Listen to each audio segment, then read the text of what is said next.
Mini குட்டி.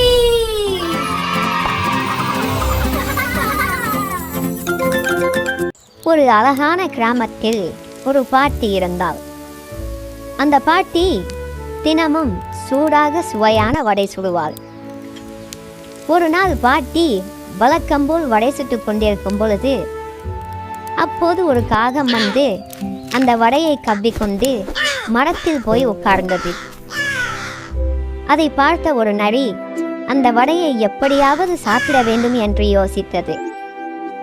அந்த நரி காகத்திடம் போய், அழகான காகமே, உன் குரல் ரொம்ப இனிமையானது. நீ பாடினால் இனிமையாக இருக்கும். ஒரு பாடல் பாடி காட்டுவாயா? காகம் இதை கேட்டு ரொம்ப சந்தோஷமாயிடுச்சு. நான் நல்லா பாடுவேன் என்று நினைச்சு வாயை திறந்து கத்த ஆரம்பிச்சது. அப்போது வடை கீழே விழுந்தது. அதை நரி உடனே எடுத்துக்கொண்டு சாப்பிட ஓடியது.